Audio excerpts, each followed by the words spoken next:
soon will be arrested for future bad thought, like in the movie Minority Report. Oh, well, you know what? Let's bring that up. Good segue.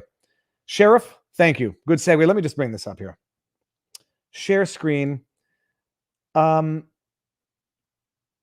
here. Right on point. Let's just read this article out of the Global News. Make sure we can see this here.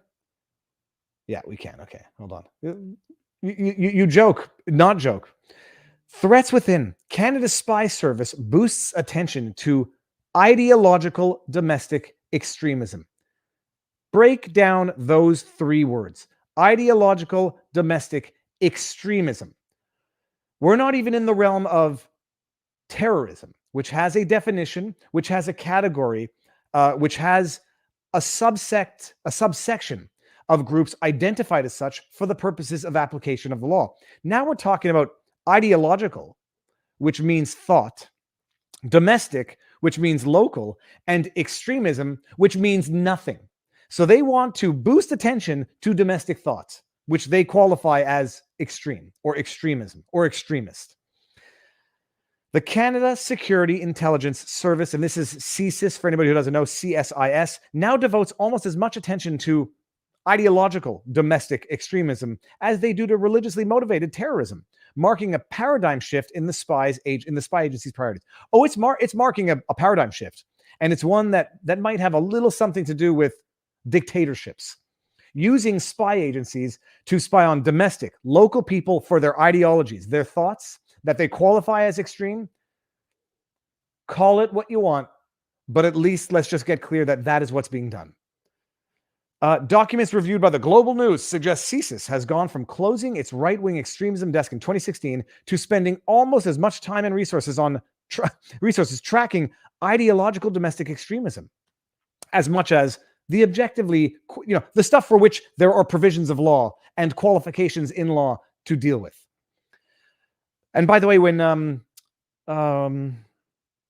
Jacob Wells, CEO of Give, Send, Go, who I did an interview with, when he went on, he was invited to Parliament Hill or digitally to speak in the context of their IMVE. And wait until you read ideologically motivated violent extremism. The service's catch-all term, which includes far-right and white supremacist motivated violence, is, quote, fast approaching parity with the threat from religiously motivated violent extremism. Okay, fine. Let that sink in, people, because this is how they tried to depict the protest.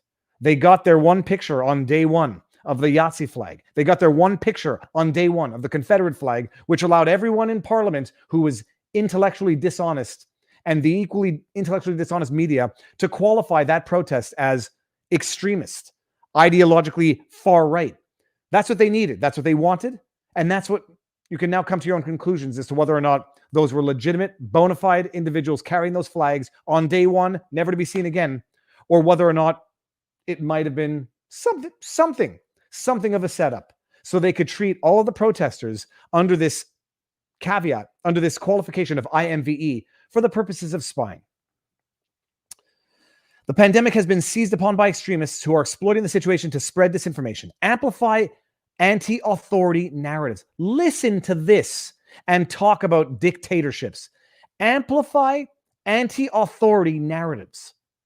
You must be quiet. You must bow to the authority.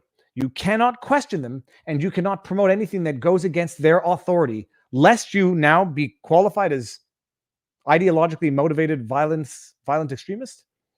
They're amplifying anti-authority narratives. I'm sorry, was Rosemary Barton just saying that irresponsible to call Justin Trudeau a dictator suggests that he fits the description of a dictator? And promote acts of violence. Yes, never violence, people. I don't care if you think I'm a beta male for saying it. Never violence. Because first of all, if you're in the position of power, you don't need to use violence. And if you're not in the position of power, it's not going to produce the results you want. And as I always say, and I'm borrowing it from Kafka, do not become the monster that you are battling.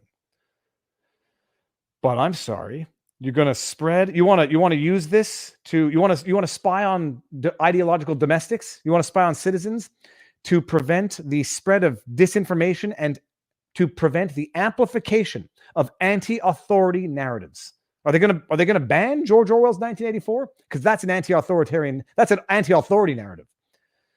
CSIS is actively investigating IMVE threats and, when appropriate, mitigating these threats through the use of threat reduction measures. Despite the renewed attention, okay, I mean, that's it. It just goes on.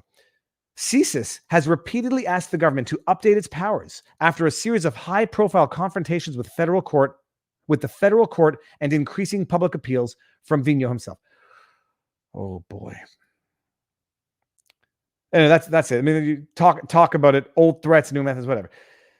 Let's just expand the government's ability to spy on its own citizens, give itself more power to govern its own citizens on the basis that it is ideologically motivated violent extremism.